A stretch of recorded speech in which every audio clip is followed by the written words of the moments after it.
Okay, so the purpose of this talk, my name is Mario. The purpose of this talk is to explain a little bit, if you're familiar with WPE, the WebKit port for embedded devices, to give some ideas on, based on our experience, what is a good way to build a successful embedded product in that it doesn't give you too much trouble for integration and it allows you to leverage the potential of the web engine in the best possible way. Hopefully this will be helpful. So first, a quick introduction about myself. I am Mario. I'm a software engineer. I work at Igalia. I've been working at Igalia for 14 years now. I've been involved in open source for a long time. I've been working, I think, for 18 years in open source, mainly in many different projects, but mainly in the GNOME, the WebKit and Chromium community. I did also other work in the past, based mainly around Linux-based operating systems, like Endless OS, Little OS, or if you remember the Nokia times, Maemo. I worked for a while as well in the Samsung Smart TV platform, and these days I don't do that much development. I spend most of my time coordinating the Igalia team we have the WebKit team we have at Igalia. About Igalia, if you're not familiar with us, we are an open source consultancy. We were founded 24 years ago in the northwest of Spain. We operate an unusual flat structure. We like to say that we are a worker-owned cooperative. And we are fully remote these days. We are 160-something people in 20-something countries, 25, 26. The important point for the point of this presentation is that we are also top contributors to the main web engines, including WebKit, of course, Chromium, Gecko, and also Servo. We also contribute to many other projects, from compilers, graphics, multimedia, the Linux kernel, and as a consequence of all this, we are also members of different working groups. So the outline of this presentation, my idea is to get an introduction on web engines, WPE, to get to answer the question on why we think web engines matter in embedded devices, and then based on our experience to share some common pitfalls we have observed, possible benefits of integrating more closely with upstream, some best practices to avoid those pitfalls and have a nice experience with WPE. And if we have time, a couple of real-world case studies based on, again, on our customers, on our experience. So why do web engines matter in embedded devices? So the first question to answer is, what is a web engine? I don't know, are you familiar with the concept of web engine? More or less, okay. Let's go quickly through that. So I guess the easiest way to describe a web engine is like this is the software component that allows you to use the web platform. If you think of a browser, the web engine is the internal component every browser uses to provide you that functionality. So we basically take a browser, remove the back and forward buttons, remove the UI, just leave the thing in the middle that shows you the website and allows you to interact with that. And that is the job of the web engine. In the case of Safari, that web engine is WebKit. In the case of Google Chrome, that web engine is actually called Chromium/Blink. In the case of Firefox, that web engine is called Gecko. So the mission of this web component is to basically retrieve all the information from the internet, all the documents, parse those documents, interpret them, and produce a result you can interact with. And as you can imagine, it's an extremely flexible platform. So what is WebKit? Like I anticipated, it's a web engine. It's the web engine that is behind Safari and both in Mac and in iOS. It's also used in many embedded devices, but I will get to that. It's open source. It's released under permissive license, mainly BSD and LGPL version 2. It was initiated by Apple in 2001 as a fork of HTML. And its main features are the ones that you will expect from any web engine. And actually, the first three ones are common to Chromium and Gecko. Like on that is a complete implementation of the web platform. You can browse any website. Its performance is stable, and privacy and security are top priorities. What sets WebKit apart compared to Chromium and Gecko is that also is a top priority of it is to be embeddable, which means that WebKit guarantees you a clean public API that is going to remain stable, so that you can build your applications on top of it. This is completely different from Chromium and Gecko. It also supports different platforms, both in desktop and mobile, like Mac OS, Windows, Linux, and more recently we are working in adding support for Android. And it's present in many embedded devices through WPE, which is something I'm going to get into a bit later. In order to support platforms, there is this concept of a WebKit port. So the summary of what a WebKit port is basically adaptation of WebKit to a specific platform. Basically, take all the general WebKit code that all the ports use, and then add whatever platform-specific low-level plumbing you need for things like networking or graphics or multimedia, and you get a port. The official WebKit ports these days, and integrated in the Stream repository, are the ones for Mac, iOS, Windows, also PlayStation. And then in Linux, we have two ports, WebKit GTK, which is oriented to desktop-like environments, basically with GTK applications, and WP, which is more oriented to embedded devices. They share a lot of a lot of code, but there are key differences in how they use the graphics stack, how they process input, and also the use cases.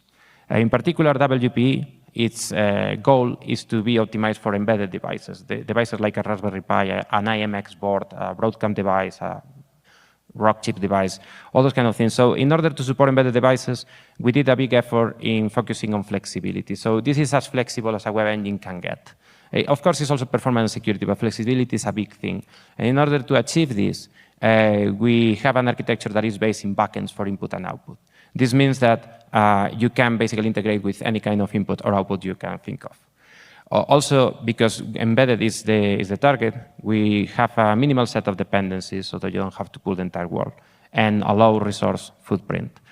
Also, if hardware acceleration is an option in your device, we also try to support it as much as possible so that you can release the CPU and use the GPU as much as possible. And last but not least, and this is very important, is actively maintained upstream. So, like I said, WebKit is the base of Safari, so all the changes, all the new improvements that WebKit is getting, not just in the Linux port, but also on other ports, WP is benefiting of it.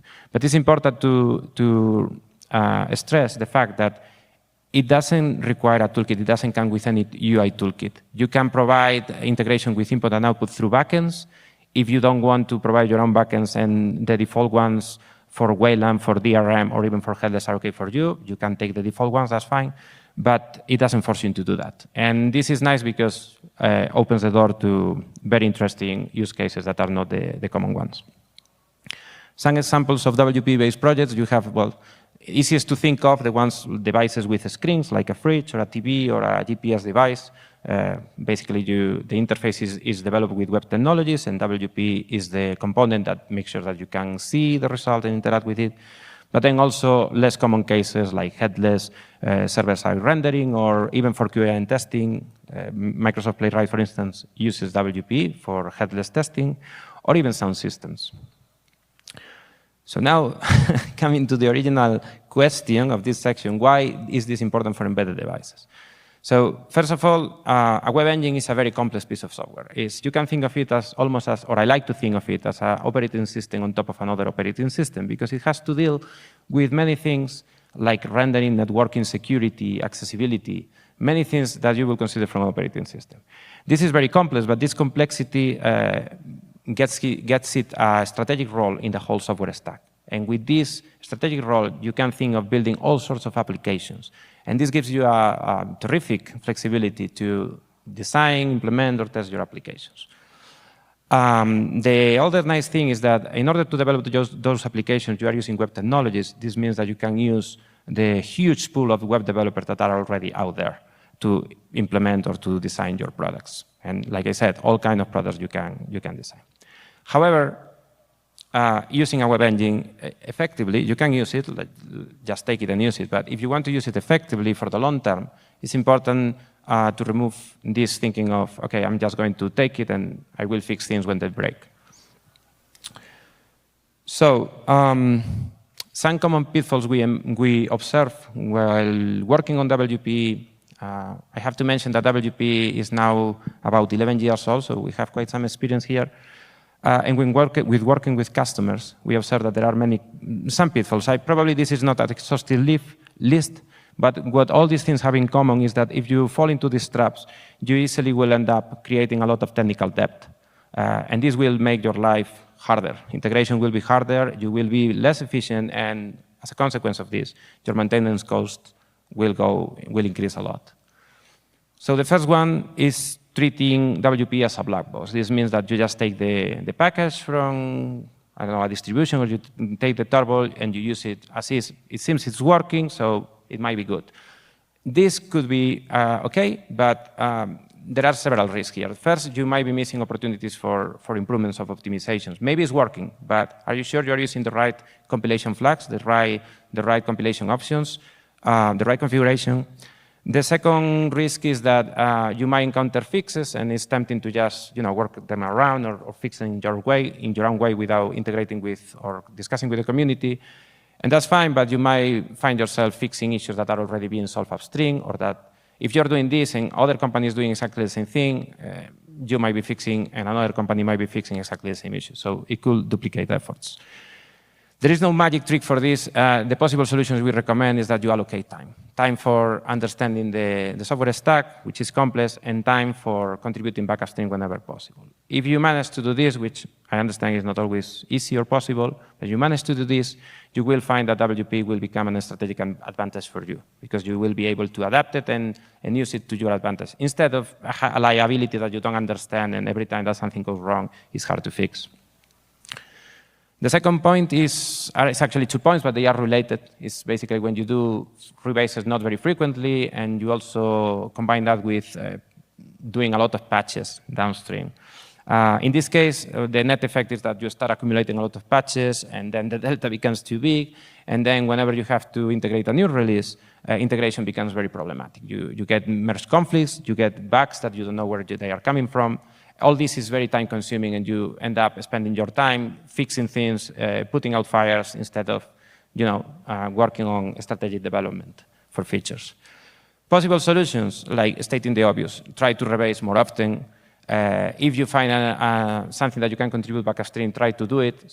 And if you, many times you cannot just contribute a patch upstream right away. Maybe you want to prototype it downstream, and you keep it downstream for a while. But if you do it with the mindset of, I will do this for now, I will test it, and in parallel, I will contribute it upstream. Once that patch lands upstream and you get the new release that includes that patch, you will be able to drop it, which is a good downstream practice. This is important because if you follow this advice and you avoid this, you will find that your integration process will become much easier. And on top of that, you will prevent security problems that, because you're rebasing more often, you're also getting fixes for security issues more often. The other pitfall is when you delay feedback with upstream. Let's say that you find an issue, you fix it your own way, but you don't communicate that to upstream. And let's say other companies do the same thing, so upstream is not aware of this. And first, you reduce your ability to get support from the community, because maybe you fix the issue, but are you sure you fix it in the best possible way? You might not be a domain expert on that particular thing. But if you discuss this with the community, you might get valuable feedback from the people who actually understand that better. Again, the other risk is that if you are not doing this right, you might end up doing a lot of duplicated work. So possible solutions for this, we recommend that you engage in discussions with the community as much as possible in public channels, and also that when you find an issue, please try to report it immediately, ideally with a reduced test case. So let's try to avoid to send things like, okay, in this huge page that has a lot of code, this breaks in this way. If you can do the work of reducing the test case to something minimal, that makes everyone's life much easier. And this is important because if you do this, you are going to be, first, improving your relationship with upstream. That, believe me, is going to pay off. And second, it will reduce the chances for duplicated efforts. And the last pitfall is when your goals are not aligned with upstream. Okay, so I understand perfectly that it not always, if everyone's goals were the same, yeah, this will be kind of an ideal world. This is not realistic, but the more aligned you are with the upstream roadmap, the easier it will be for you to follow your goals with minimal maintenance work. If you don't do this, if you diverge too much, you might end up having like a massive fork that is going to be very costly to maintain. Every time you rebase is going to be hell. And on top of that, your fork will probably start requiring patches that are not going to be upstreamable. So basically, it's like the problem, the snowball is growing and growing and growing. So possible solutions, we do encourage people to engage in roadmap discussions upstream as much as possible. We recommend people to contribute back to the upstream project as much as possible. And if there's something that you need upstream that is not there yet, either strategically thinking of working on on that feature that you need upstream, or if you don't know how to do it or you cannot do it, get external help and try to find the work. And this is important because if you do this, you will maximize your efficiency in doing the integration work.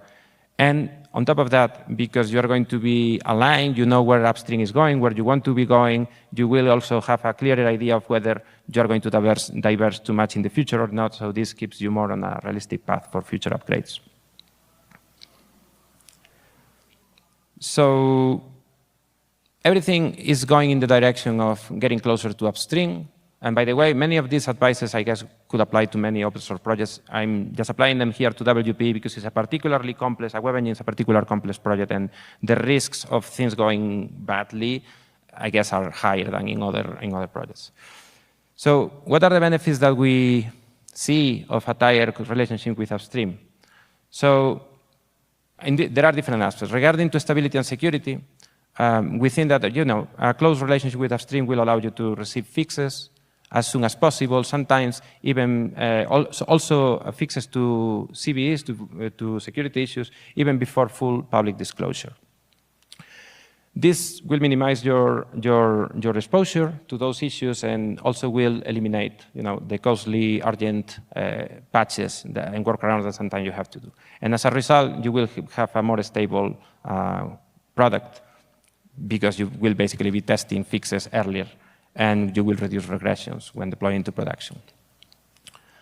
Related performance, you have to consider that upstream is continuously applying and landing optimizations and performance improvements. So if you align better with upstream, you will benefit immediately from these changes. These are already verified by upstream, by the way, and the other advantage is that it can help you, steer the development work upstream in the direction that is most interesting for you and your products. On top of that, you will get a more clear visibility into the future improvements via the upstream roadmap. This is what I was commenting before. Regarding maintainability, the smaller your delta with upstream, the simpler long-term maintenance will become, and also the easier adapting new versions will become as well. Also, by staying closer to upstream, you can keep your code base healthier, you can reduce your backporting pain, and make sure that upgrades are smooth and predictable, which should translate into lower maintenance costs. As for alignment with upstream, the closer you are with upstream, the easier it will be for you to ensure that WPE roadmap will consider your real world use cases. This is something that is not obvious. Like upstream, for you, it might be obvious why WPE doesn't have this functionality, but for upstream, sometimes we just don't know, right? So if you stay closer to upstream, you can communicate your use cases. It's easier that upstream can take them into account in a way or another. And your contributions, therefore, will help shaping these priorities and will result on features that will serve you, not just you, but also the broader ecosystem. And will help you earn a reputation in the community, which takes me to the last benefit, which is community support. And this is important because the upstream project is full of domain experts. This is a massive project, so it's impossible to find someone who is an expert on everything.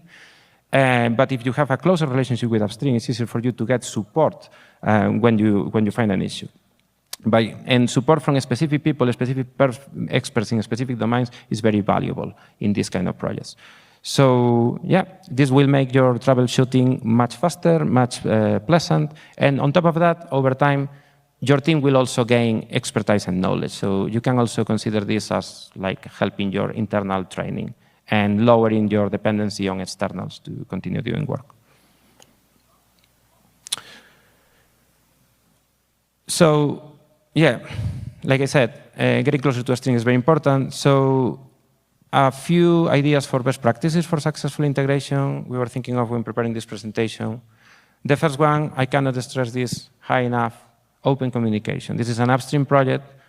We wouldn't be here if not because the WebKit project was an open source project. WPE wouldn't exist if not because of that fact. The WPE team upstream is a small team, so this is the fact that we've been always open is what has helped WPE get here. So you, as a product integrator, you can do the same. And we recommend that you are as transparent as possible, sharing your progress, your blockers, your updates, but also sharing your goals, at least the goals that you can share. Because if you do that, it will be easier for you to define those goals with the help of the community. Again, the community will be aware of what you need. Even if you have non-standard requirements, this is useful. And engaging with the community, you can engage in many other ways, like asking for code reviews. This is one thing. And the other is getting feedback when you have an idea for a future of how you want to implement this. So being open is very important. It will prevent, as benefits, it will prevent you that you diverge too much from upstream in a way that will complicate maintenance later on. It will also make it easier for you to resolve issues because you will be able to lean on the expertise of community experts, and it will build a better long-term relationship. Like I can tell you, for instance, that when we started contributing to WebKit, it was much harder for us to land patches in WebKit than it is now. And it's after 15 years contributing, we have earned a reputation, and it's much easier. And what I guess I'm trying to say is that you, as product integrators, you could do the same thing. Revising more frequently, well, this has two sides. The first one is we recommend that you try to keep your deltas as small as possible and then revise as often as possible so that when you try to integrate a new release, it's as less, drama-free as possible. And there's always going to be conflicts you have to resolve and problems you have to resolve, but it's not the same to resolve issues when you have a massive fork and you diverge a lot than when you are following upstream much more closer. On top of that, if you rebase more often, you will also get faster access to features and fixes, including security fixes, so this is very important. And debugging and troubleshooting will become much easier. So I don't know if you ever had to bisect a long commit range, but definitely if the commit range is huge and the commits are huge, bisecting becomes much more problematic than if you have smaller patches and you rebase more often. And very importantly, because we have observed companies not always do this, actually many times they do it the opposite way, we recommend that you do all your development on the main branch, on the tip of the tree, instead of doing it on a stable release. It's very tempting to take the stable release because it's stable and you want a stable product and then put your patches on top. But if you do that, once you find an issue and you report that issue, upstream is fixing things always on the tip of the tree. So if you're working on the tip of the tree and you find an issue, that's very natural. You just provide the patch and you provide the fix maybe, and that's more natural. On top of that, you have an idea of what upstream is working on, so you can decide whether you're going in the right direction. But if you are working on stable branches, you are continuously running behind. It's basically like you are putting stones before you all the time. Stable branches are still useful, but just for product stabilization. We recommend that you create the stable branches when you want to stabilize, and you put your patches, your security, bug fixes on top of that. And if you can align your stable branches with the upstream stable branches, that's even better. So the benefits of doing this right is that you will minimize your maintenance effort, your new releases integration is going to be much nicer, and enable faster innovation. What this means is that you get more time to do what really matters, which is working on features and not just completely running behind all the time. And then also, of course, another recommendation is contributing back upstream as much as you can. Not just code, just even discussions or documentation or sharing your ideas in public forums, in public trackers is very important. Of course, if you have merge requests or patches, this is also important that you do it as soon as possible. Some people take a long time to provide patches for review because they think my patch is not good enough. Of course, try to make a patch that is already decent enough, but getting early reviews is very important and early feedback because you might be on the completely wrong track. And if you share your patches sooner, then you get that feedback sooner. And try to document your decisions as much as possible. If you follow these ideas, you will find yourself writing eventually higher quality patches, being able to identify issues much faster, and you will have a shared ownership of the code base as well. But when you contribute patches, it's also important to do it in an upstream-friendly way. What I mean by this is like try to avoid like massive patches, try to do small updates. They are much easier not just to implement and land, but also for reviewers to review, to test, to backport. If you have an issue in the future, it's going to be much easier to identify which exact commit caused that issue. So basically, this is important, but also, in general, having an upstream first mindset. So if you're going to fix something, try to avoid hacks and workarounds as much as possible. I understand that sometimes there are tight deadlines, but even when you have that, try to keep this in mind that the idea is to always consider the long term, always try to do the right patch, even if it takes a bit more time. It will pay off in the future. And when you write a patch, also pay attention to the commit messages. Try to describe not just what the patch is doing, but also why it's doing it. What is this patch coming from? If you do this, again, the benefits are multiple, but in general, you will see that your review process is going to be more simpler. You will get a higher acceptance rate. Your troubleshooting will be easier and bug fixing and debugging in the future. And in general, you will build more trust with the community. And last but not least, automation. Test automation and continuous integration, this is something that you should set it up as soon as possible. Not just for regression, for detecting regressions, which is important, including performance regression. It's also useful to do checks that are downstream specific, like pre-integration testing of your patches on top of the upstream baseline. But also you can set up CI for checking changes happening upstream in a way that is important for you. Let's say that upstream is increasing the minimum version of this dependency. If you don't detect that, you might end up having trouble later on down the road. But if you have this CI to detect those kind of things that break your particular use case, you will be able to react much faster. The benefits of this is, like, importantly, it won't fully avoid, but it will prevent you from getting big breakages from things happening upstream. It will also make you more confident in the changes that you are doing, because you know that, you are making this change, but you cannot be on top of everything. But if you know that there is a CI behind you that is checking all kind of things, you will develop with more confidence. And the end result is you will have more stable product and a higher quality product. And now I'm about to get into the end. So I prepared three real world case studies. I'm not saying names, but these actually are inspired in customers and relationships that we have done in the past few years. So I went from worst to best. Probably the more realistic one is the one in the middle for many of you.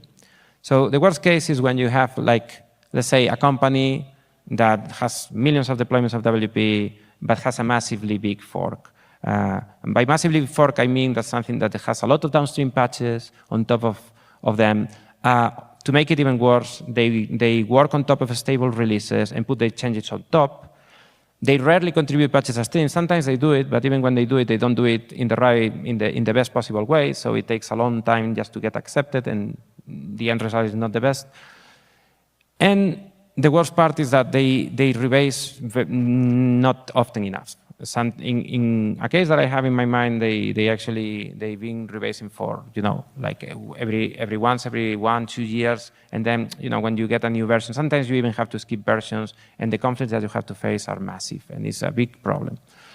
So yeah, they face a lot of challenges. Like, as you can imagine, integration is hell when moving to new versions. It's very difficult to innovate, to keep up with security patches. It's almost impossible sometimes.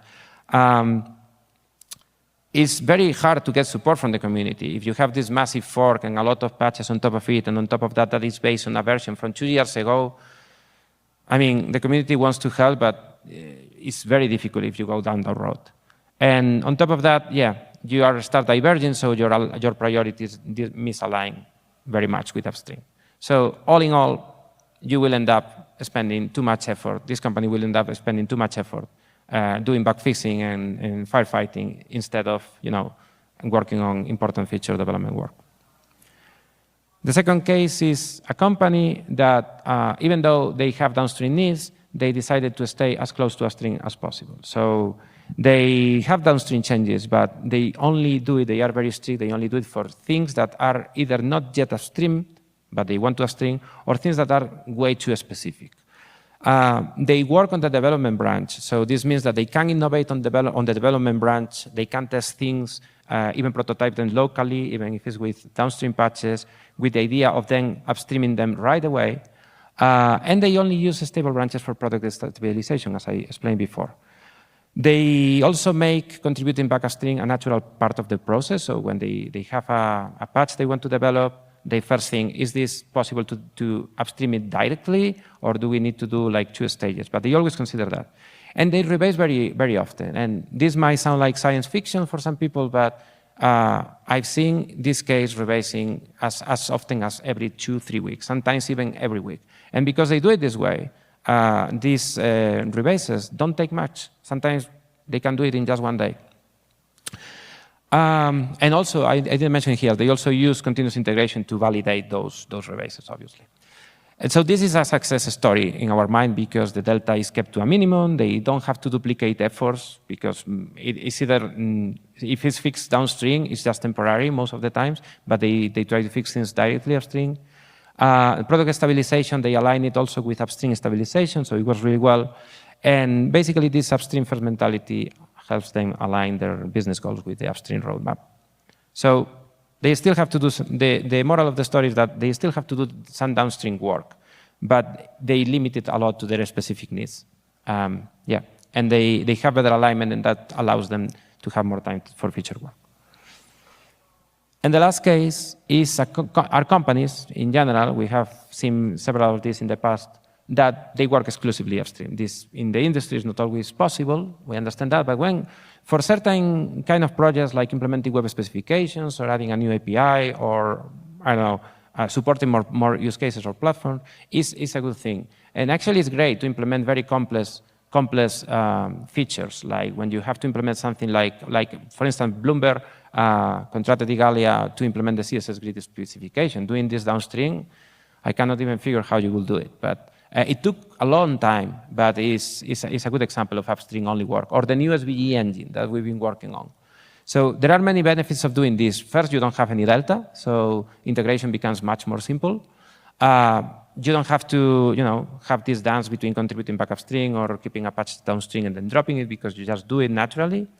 Upstream won't break your feature because your product doesn't depend on a combination of upstream plus some downstream work. And yeah, I mean, and this is kind of something that I like, that is that you are improving the technology for everyone. But even if you are improving the technology for everyone, you are getting still a benefit. And the benefit is that you have a say on how the work upstream is prioritized in a way that is important for you.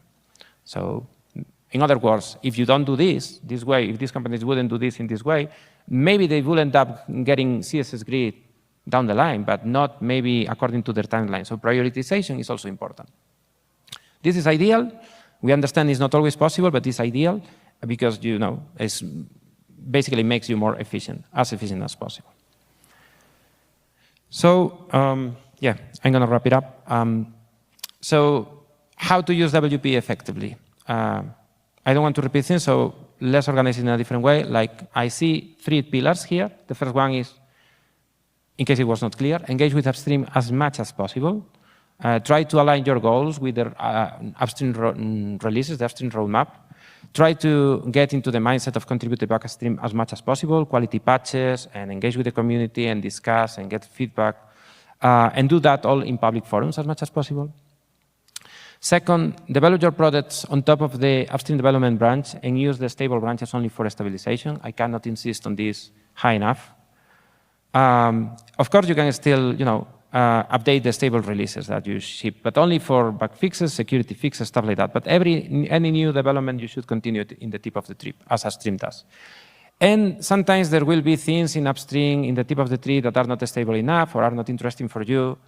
Don't let this be an excuse to go back to using stable releases and putting your patches on top, because you can always disable these things or discard them while they are not good enough for you. Last but not least, maintain and evolve automated CI, specifically thinking of your product and your needs. This is important, will help you detect regressions. You should also have a policy to handle them when they happen. It will also, it's important also to check that upstream versions, the upstream project is not breaking your use cases. You can use CI for that as well. And we recommend also to automate performance testing as much as possible. So in a nutshell, you could summarize this as like, consider WPE as an open source platform for the long run. Embrace upstream collaboration as much as possible, instead of treating it as just another package that you just integrate and use, and you fix things when you're done. And I think that's it. So, yeah, I don't know if there's any question or comment.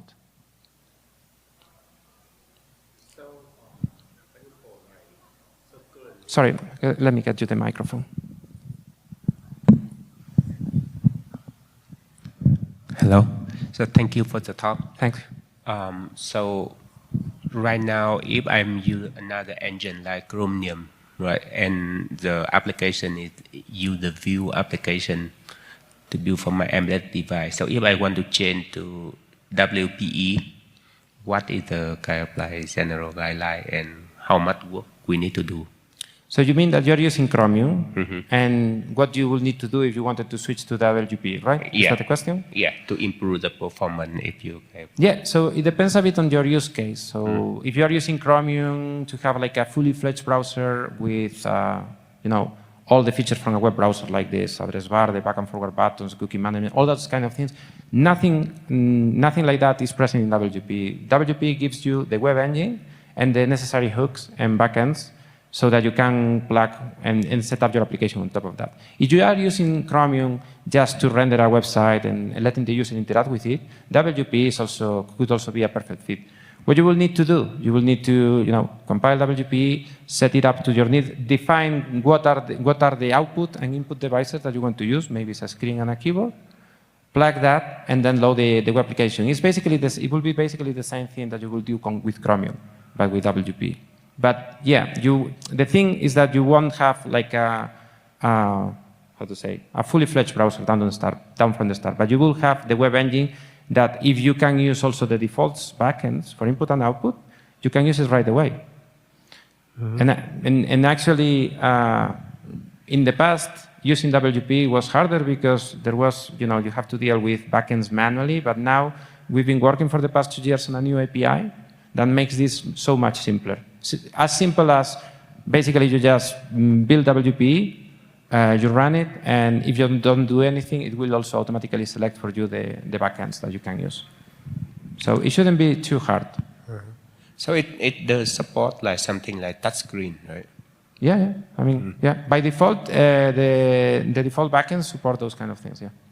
But it's also up to you. So if you want to have, like, say, a virtual keyboard, that's up to you. You can use, if you are in Wayland, you can use maybe the Western keyboard for that, but it's up to you. You can use the default ones or just provide the ones that you want.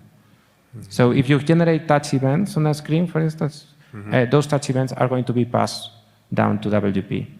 Oh, okay. Thanks. Any more questions or comments?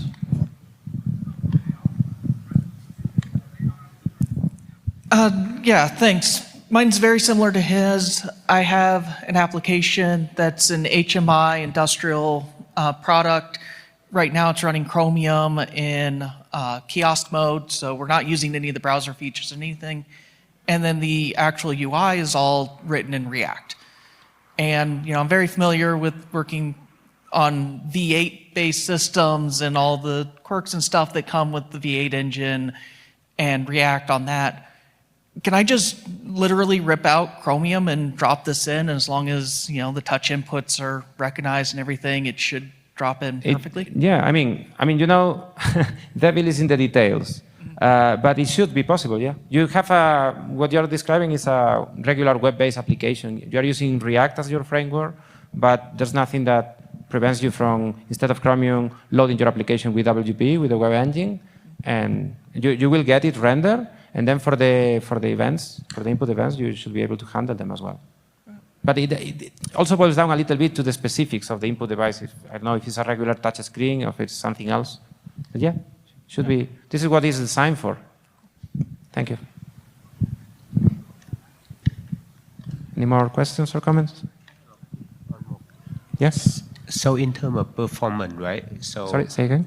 In terms of performance, right? If we have the Chromium engine in there, so how much kind of generally like the power processing between like the WPE versus the Chromium? Oh, you mean the performance? I mean that the CPU uses. Okay, so this is a really interesting question as well. So as usual, it depends, but in general, WPE these days is quite performant. I cannot tell you because it depends a little bit on several aspects. It also depends on the specific application. But in general, WPE is very performant these days. It used to be the case in the past where performance was not that on par. But these days, especially in the past 2 years, I don't know if you are familiar with Skia, which is the 2D rendering library that Chromium uses for 2D rasterization, is extremely performant and can also use the GPU hardware acceleration when enabled. So in the past year, we actually migrated WPE to Skia as well. So now the difference is they are very much on par, but there are some cases where WPE now is actually much more performant. So let's put the question that way. So currently we run with the kind of like the IMX8 microcontroller, IMX8 and XP, and like the Chromium, it kind of like run about 50% of the CPU for our case, right? So if we drop in the WPE, so like roughly what's the estimation? Is there any saving in terms of power? I mean, I cannot tell because I don't know the specific of your device. What I can tell you is that in similar situations, and we do work with IMX boards, we work with IMX6, with IMX8, different variants of those boards with the plus, the non-plus. And what we have observed is that WPE is performing really well. In some cases, we need some adaptations. I won't lie, for instance, one of the advantages of Skia is that before Skia we used Cairo. Cairo didn't allow any hardware acceleration, GPU-based acceleration. Skia allows that. We did the migration last year, and we got to the point where if you are using the CPU backend of Skia, you get comparable performance to Cairo and Chromium. On embedded, in particular on IMX, on the Raspberry Pi, we cannot yet enable the GPU backend, not yet, because the performance is not good. It's really good on desktop, like several times better than it was before. But on embedded, you have to use the CPU backend. What this means is that, what I'm trying to explain is that performance is similar to Chromium in those cases, only that we are now actively working on being able to enable hardware acceleration also on embedded devices. So let's say that we are at the beginning of the potential that we are expecting to see in the next months. So once we enable that, the performance should be much better. But again, it depends a bit on your case. What I can tell you is that, for instance, the resources footprint, the memory footprint or binary size for WPE is much, much smaller. And it might not be an issue for you, but in many cases in embedded, binary size alone is already a big issue. Okay, thank you. Thank you. More comments or questions? Okay, thank you.